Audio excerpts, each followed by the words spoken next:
chapter 14.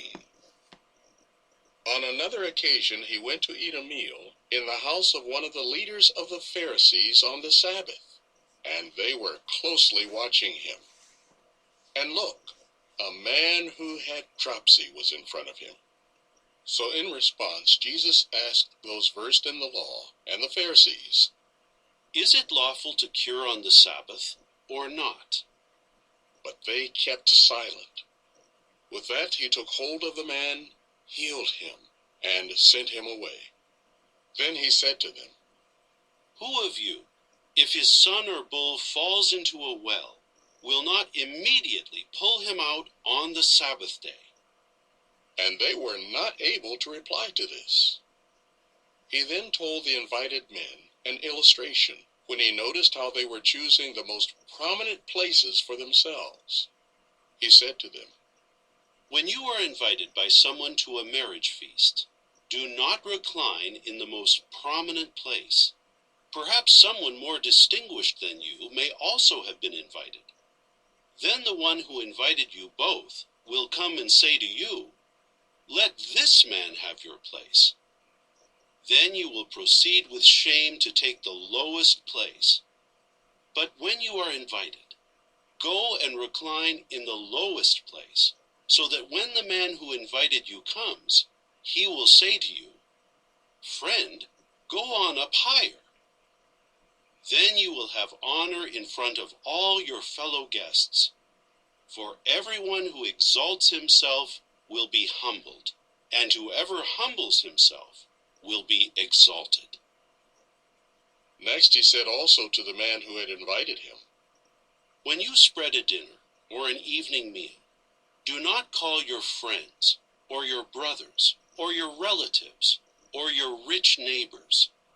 Otherwise, they might also invite you in return, and it would become a repayment to you.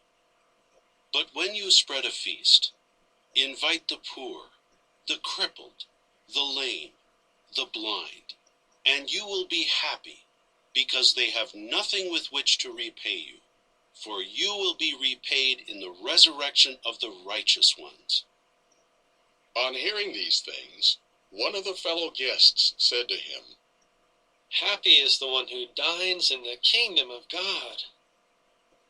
Jesus said to him, "A man was spreading a grand evening meal, and he invited many.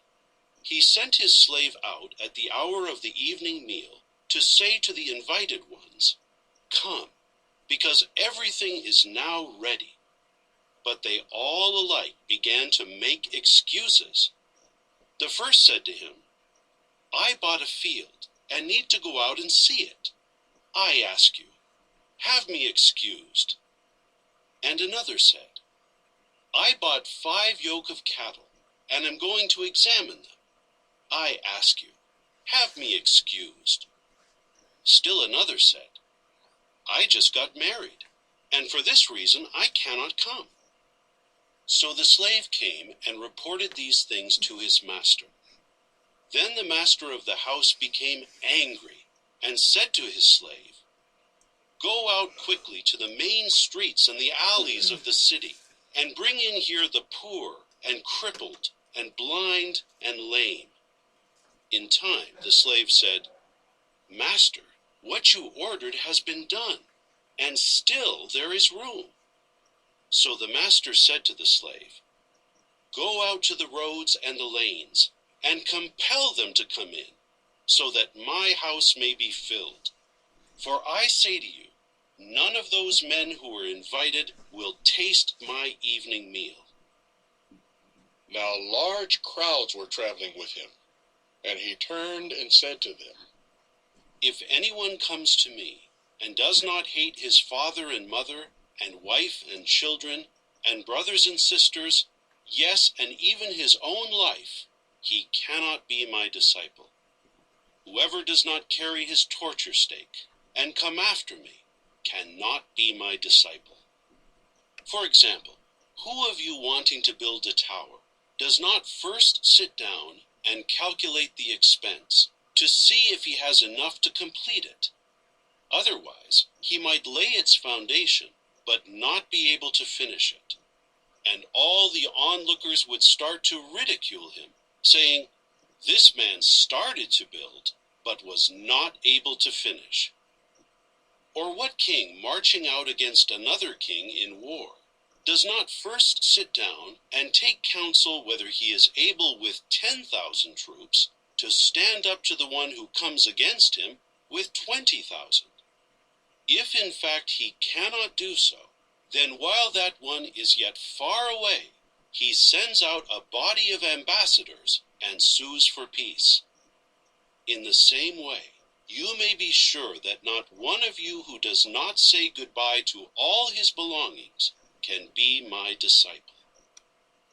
Salt, to be sure, is fine, but if the salt loses its strength, with what will it be seasoned? It is not suitable for soil or for manure. People throw it away. Let the one who has ears to listen, listen. Chapter 15.